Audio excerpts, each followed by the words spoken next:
ये है रामायण का इतिहास श्रृंखला का तीसरा भाग। अब आगे सुनिए। किष्किंधा कांड। राम और लक्ष्मण हनुमान से मिलते हैं, जो राम के सबसे बड़े भक्त, वानर नायकों में सबसे महान और किष्किंधा के सिंहासन के निर्वासित दावेदार सुग्रीव के अनुयायी थे।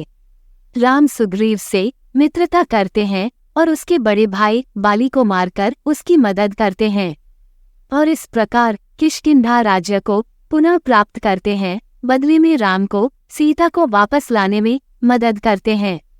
हालांकि सुग्रीव जल्द ही अपना वादा भूल जाता है और अपनी नई प्राप्त शक्ति का आनंद लेने में अपना समय व्यतीत करता है। चतुर पूर्व वानर रानी तारा क्रोधित लक्ष्मण को वानरगढ़ को नष्ट करने से रोकने के लिए शांतिपूर्वक हस्तक्षेप करती है।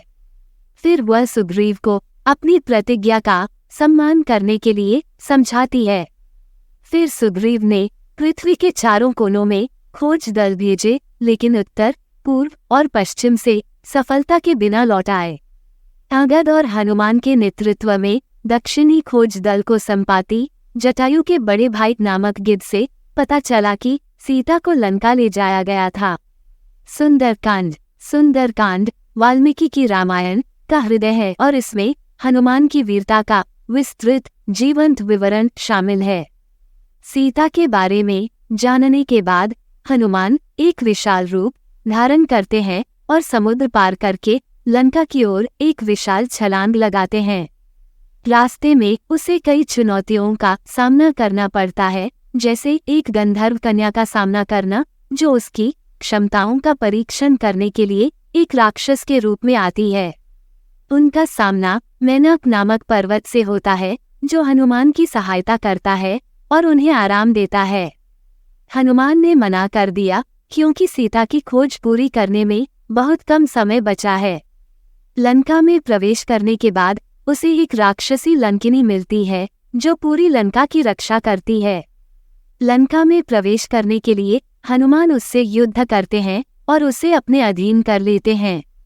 इस प्रक्रिया में लंकिनी, जिसके पास देवताओं से पहले से ही एक दृष्टि चेतावनी थी, जानती है कि यदि कोई लंकिनी को हरा देता है तो लंका का अंत निकट है। यहाँ हनुमान राक्षसों के साम्राज्य का पता लगाते हैं और रावण पर जासूसी करते हैं। वो अशोक उपवन में सीता का पता लगाते हैं, जहाँ उसे रावण और उसकी राक्षसियों द्वारा रावण से विवाह करने के लिए फुसलाया और धमकाया जा रहा है। हनुमान ने संकेत के रूप में राम की अंगूठी देते हुए सीता को आश्वस्त किया कि राम अभी भी जीवित हैं। वह सीता को राम के पास वापस ले जाने की पेशकश करता है, हालांकि वो मना कर देती है और कहती है कि यह धर्म नहीं है।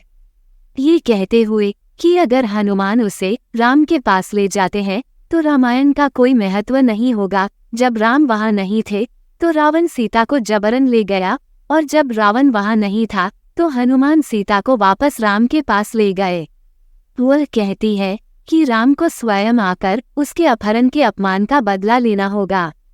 वह ये साबित करने के लिए कि वह अभी भी जीवित है, हनुमान को निशानी के रूप में अपनी कंघी देती है। हनुमान सीता से विदा लेते हैं।